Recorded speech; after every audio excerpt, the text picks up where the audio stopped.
During the spring of 2004, I was 19, even though I looked about 14. I was 5 foot nothing and weighed about 100 pounds. That's if I was carrying laundry. My parents and aunt were vacationing in Mexico. I had decided to opt out and house sit for my aunt. I figured it would be a nice opportunity to have a quiet place to study for my upcoming exams. And all I really had to do was clean the pool, collect the mail, and restock the fridge with groceries.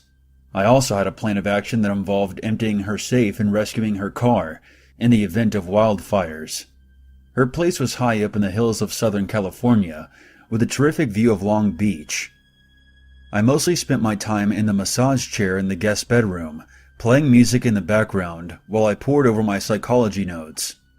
Occasionally I would sit out on the balcony and work on my tan, or use the treadmill in the basement, but I mostly was secluded in the air conditioning trying to be productive. Every night I would set the alarm and make sure the security cameras were working before I went to bed. But on the fourth night of my stay, I was really focused on the books and forgot to set the alarm after it got dark. At about 1:30 a.m., I paused to take a break. That's when I realized how late it was.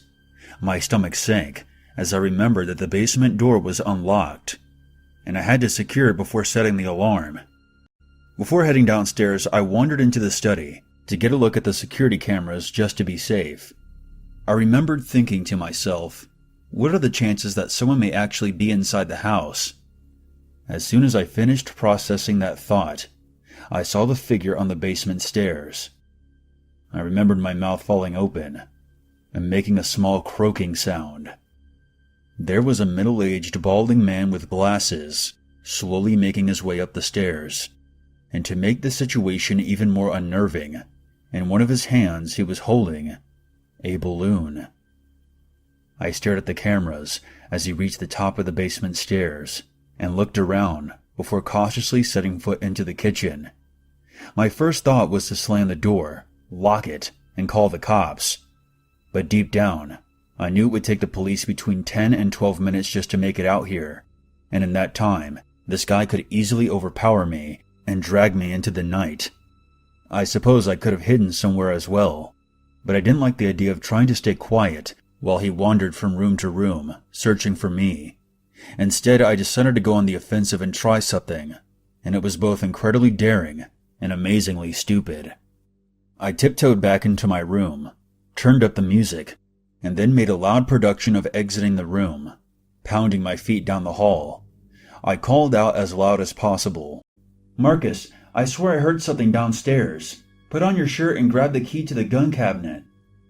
I was positive my voice was quivering as I said it, but I figured the music playing in the background would hide that fact well enough. I paused for a few seconds, waiting to see if he would call my bluff. But when all I heard was the silence from down below, I power-walked back into the study, locked the door, and checked the cameras.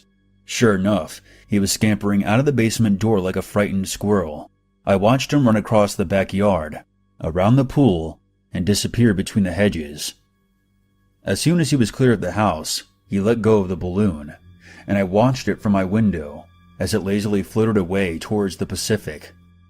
I ran downstairs, locked the basement door, set the alarm, and called the cops. I also called my parents and aunt and told them what happened, asking them how I could rewind the footage to show the police.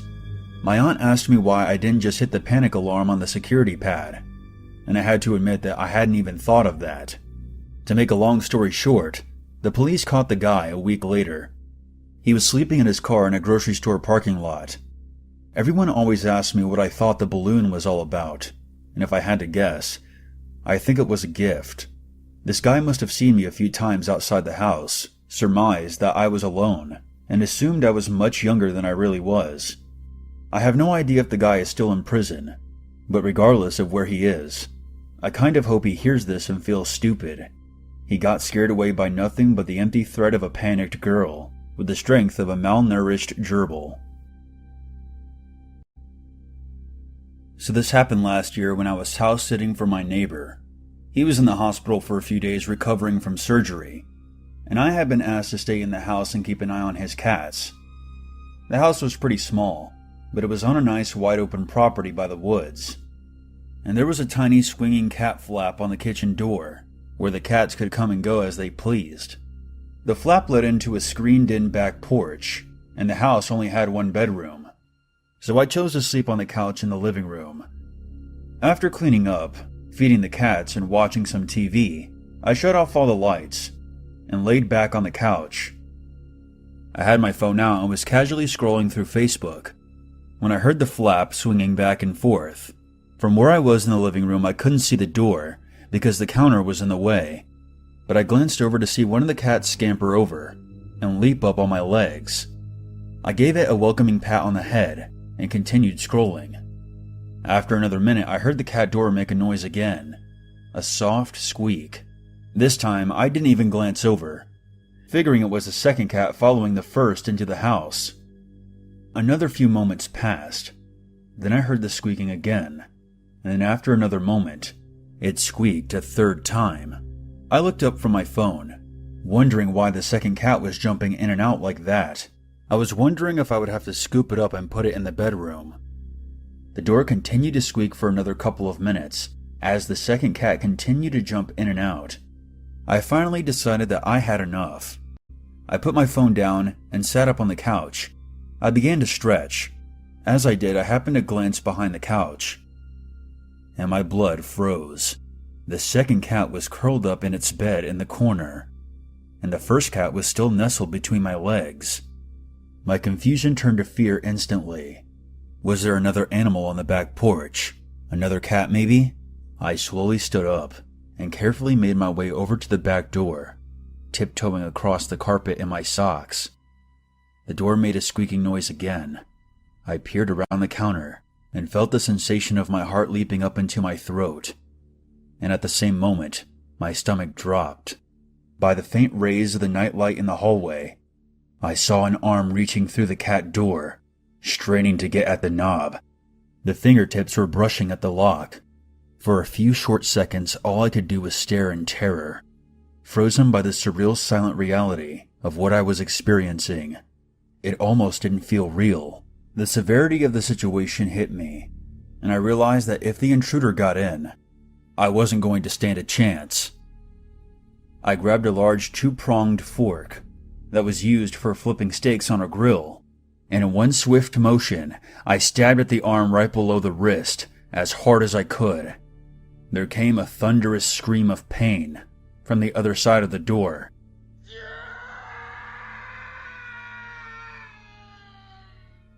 And the arm was immediately retracted through the flap. But the fork had impaled the intruder, so it caught itself on the door. That produced a second loud scream, and the arm was wrenched violently outside. I heard the clatter of the fork on the ground, and then I heard footsteps sprint across the back porch and out the screen door. I immediately turned on the outside lights and caught the glimpse of a figure running towards the woods. Instead of calling the cops, I scooped up both cats, stuffed them into the same carrier, grabbed my phone, my shoes, and sprinted out to my car, which was thankfully parked inside the garage. I drove up the road a couple of miles to my place, and once I was safely inside, I called the cops. It took them half an hour to get to my place, and then another half hour of questioning before they continued down the road to check out my neighbor's house. They told me that there was no sign that the screen door had been broken into, and aside from the bloodstains, there was no sign of the intruder. They put out an alert to local hospitals for a man with a stab wound on his right arm. The following morning, the police brought a dog out to follow the scent, but whoever the lucky bastard was, he was never caught. I kept the cats at my place until my neighbor was out of the hospital. It still shakes me to my soul, the idea that the stranger chose that house in the middle of nowhere, trying to get inside. And if I hadn't got off the couch when I did, this may have ended very differently. Back in May of 2010, while in desperate need of cash, I agreed to house sit for one of my old high school teachers. He had contacted me via Facebook and asked me if I would be willing to water his plants, collect his mail, and clean up the place while he went out of town for a couple of days. He didn't specify where he was going, but he agreed to pay me $400 for 2.5 days, with half up front, so I agreed. I never really liked him in high school. He was teaching classic literature, and he always seemed to enjoy pointing out any illustrations that in any way featured nudity. His eyes always seemed hungry, and he tended to wheeze like he was out of breath, even though he was kind of a small guy. My friends and I used to refer to him as Mr. Lip Tit. When I arrived at his place, the key was beneath the mat, and $200 were in an envelope on the kitchen table. I turned on my music, watered the plants, cleaned and vacuumed the ground floor, and made myself dinner. I found his house to be extremely boring. It was filled with old books, stacks of newspapers, and ancient-looking furniture that didn't really look comfortable to sit in. I settled into my sleeping bag on the guest bed, but I had a hard time staying asleep. It seemed that every 5 minutes there was another strange noise coming from the house, and it would put me on edge. The following morning, I went back to my own house, had breakfast, and took a shower before coming back and cleaning the second floor. Upon entering the guest bedroom, there was the faint smell of something in the air that definitely had not been there before. And what's more, I could have sworn that my sleeping bag was in a slightly different position when I had left it that morning. I started getting a bad vibe. I decided that night that I would sleep downstairs in the living room. I finished cleaning just after 10 p.m. I made some popcorn and enjoyed some cable TV, which I didn't have at my place. Around 11 I shut off the TV, wrapped myself up in my sleeping bag, and tried to drift off. I was tossing and turning for a bit, and just as I began to doze off, there came a click of the doorknob turning in the other room. I glanced over, and I swear by any god you choose, Mr. Liptak emerged from the pantry wearing only his socks. He then slowly turned the corner and made his way upstairs. I grabbed my phone and my keys and exited out the back door quietly. I ran around front to get into my car and sped home, where I immediately called the cops. I didn't know exactly how to explain the situation to them. I mean, he wasn't breaking and entering. It was his house. But when I explained to the operator that he had deceived me into thinking that he was gone, they sent out a patrol car. I had to collect the stuff that I had left at his house anyway. When the police arrived, Mr. Liptak answered the door wearing my sleeping bag over his shoulders. The police discovered a butler's cupboard, which was a secret room in the pantry that I wasn't aware of, where he had been hiding with a digital camera. He had taken a few dozen photos of me all around the house, most of which when I was sleeping. I showed the police the Facebook messages he sent me, assuring me that he would be out of town, and they arrested him. I collected all my remaining stuff, but left the sleeping bag. I didn't waste any time getting a restraining order against him. Mr. Liptak made bail, but actually died of a heart attack a few weeks later, after being rear-ended in his car at a stoplight. I never got the rest of my money. My name is Jack, and this is the story about me and my friends who were almost the victims of a home invasion. I was home alone, and just to map it out, my house is out in the country surrounded by the woods, and there were only a few houses on each side and across. My brother Alex was out at a party, and our parents were out of town for business. I was watching scary movies and I got really bored, so I called over two of my friends for obvious reasons. I'm gonna use their first name initials, so I invited A and C over to hang out and watch some scary movies with me. After A and C arrived, we had watched the new Scream movie, and it was really amazing. After watching the movie, we had went to hang out on my balcony. There was a really light breeze outside, and it felt really nice. After about 5 minutes of being outside, we had heard something come from the tree line of the woods. C went inside to go get a flashlight, and A and I sat outside and listened for more sounds. After about 2 minutes of C being in the house, we had heard really fast footsteps coming from every direction. It was completely dark outside, and the only light was the backyard light. A and I just stood there for 10 seconds, and the footsteps getting closer and closer by the second. That's when I then yelled, "Dude, run!" And then A and I ran into the house and slammed the door and locked it. C came running downstairs, asking us what was happening. I explained to him that someone or something was running towards us after I went into the house. After that, we then heard banging on the back door, but we couldn't see who it was because there were blinds there. We stared at the door, and then someone started banging on the front door and the garage door too. We now knew that there were more than 2 people, but we were kind of confused about how someone got into the garage without us hearing it open.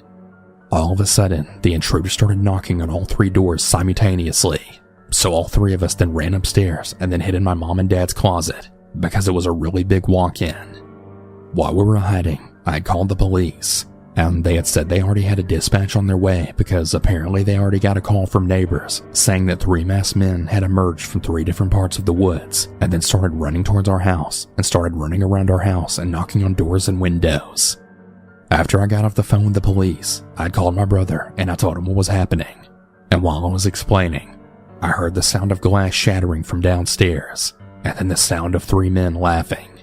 Tears then flooded my eyes as everything had finally sunk in at once.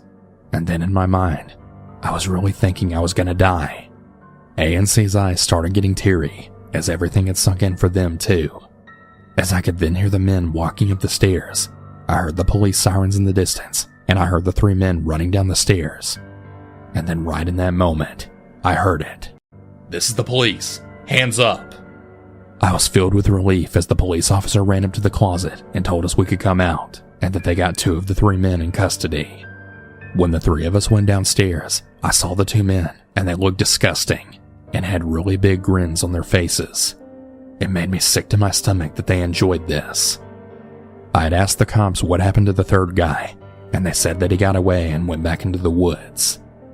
The neighbor came over to make sure we were okay, and I thanked her a whole bunch of times for calling the police. After all that happened, my brother came home and we called A&C's parents to come get them.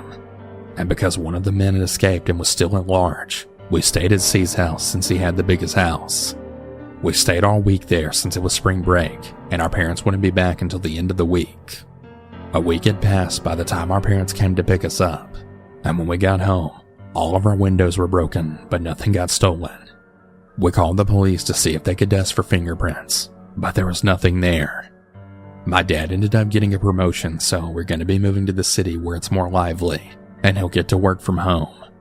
This experience really scared the absolute shit out of me and my friends, and I just really hope I never have to go through something like this ever again. This happened back in 1994 when I was 15. My friend Becky had asked me to stay the night.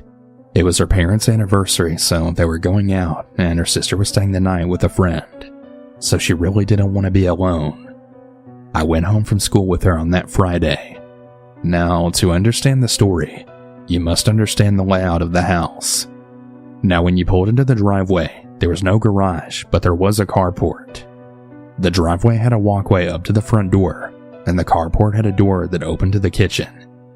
This was a 2-story house, so when you walked in through either of these doors, you could go through the living room to the back, as well as downstairs where my friend Becky and her sister's rooms were. It was also a laundry room, so the area was big. When you came down the stairs, the laundry area was to the left, and to the right was a sliding glass door that opened to the backyard. Now if you walked straight, it led to Becky's room, and then to the left of her room was a large closet, and then to the left of the closet was her sister's bedroom, which led back to the laundry room. It was like a square area from the bottom of the staircase. Now, Becky's room was next to the backyard, and her bedroom window lined up with the ground. We were having a good time listening to music and gossiping about people at school like most teenage girls do on a Friday night in the 90s. I was resting with my head against the window because her bed was laid up against it, and I had remembered how the window lined up with the ground. Suddenly, my head jolted, and I heard a strange noise from outside the window. Becky could just see the fear in my eyes, so she turned down the music and she asked me what was wrong. As she proceeded to turn down the music, my head jolted yet again, and we heard the strange noise. Both of us this time. We were scared, and we then jumped up, ran to her sister's room, and called 911. We hung up, but 911 called us back. We told them what happened, but that we were really scared for a second. But then we thought it was lame to call 911 because it was probably nothing. Well, they thought it was best to send in an officer anyways, just to check it out. They told us to head upstairs and to make sure all the doors were locked and the windows, and that an officer would be at the front door soon to check on us. For a moment there, we were really scared to head upstairs, because the staircase was next to the sliding glass door that led to the backyard with no curtains or anything for privacy. So if you were outside, you could definitely see in. Out of nowhere, Becky's dog barks, and Becky gets so concerned, and she tells me that she has to open the back door to let her inside. At this point, we were terrified. We started crying. I asked her to please not open the door, but she was really upset, and she didn't want anything to happen to her dog. We then finally got the courage to open the door. We grabbed the dog quickly, shut and locked the door, and then ran back upstairs as fast as we could. Once we got upstairs, we hid out in the kitchen and then waited for the police. It honestly seemed like hours, and I had sat on the floor hiding because there were so many windows, and I didn't want anyone outside to see me. Finally, we saw headlights. We then opened the door from the kitchen that led to the carport to go greet the officer. It was her parents, but as soon as her parents got out of the car, the police officer showed up too. Becky's dad had then started to laugh and then said, "What have you girls been up to?" We proceeded to tell him what happened, and the officer got his flashlight out to have a look around. It was probably around 11 o'clock at night when this happened. We then went in the house while the cop looked around. It had done a little bit of raining that evening, so the cop was able to see the footprints that led up to the front door, and the footprints next to her bedroom window as well. Becky and I just looked at each other in disbelief.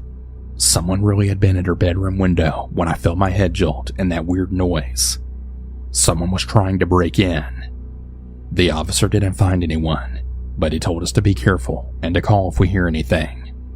About an hour or so later, we were falling asleep when all of a sudden, her dog, who had been left back outside, began to bark ferociously. By the time we got out of bed, her dad was already in the backyard with a shotgun, yelling his ass off for someone to get out of the yard. The person then jumped the fence to the cemetery. Oh yeah, I forgot to mention, but Becky's backyard was right next to a cemetery. Someone had been hiding in the storage unit in the backyard for God knows how long, and who the hell knows what they wanted. Becky and I just looked at each other again in terror. Who the hell was this person who took off through the cemetery, and what would have happened if they had broken in while we were there alone? I don't even want to think about it. This happened about 6 years ago when I was 16. For some context, I'll give you the layout of my house. When you enter the front door, you'd be led into the living room. If you keep going straight, you'll enter a little hallway. To the right is the kitchen, and straight ahead is the staircase. To the left is the downstairs bathroom. When you get upstairs, my bedroom is straight ahead.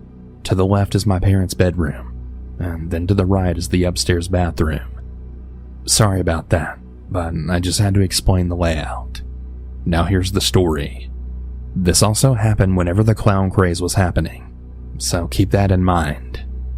Anyways, my parents were going on vacation to another state.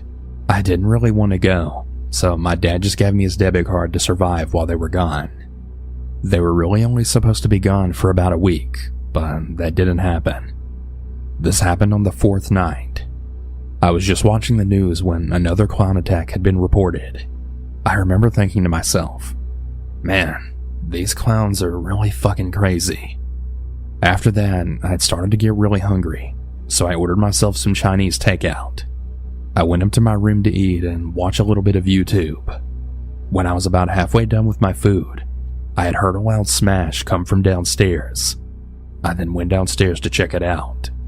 Since I left the lights on downstairs, I could clearly see who was there, and as you can imagine, it was probably the most disturbing thing that I'd ever seen. It was a man dressed up as a clown, but the entire costume was really dirty. But the most disturbing part of it all was that he was actually holding a fucking machete. I quietly sneaked up to my parents' room and locked the door.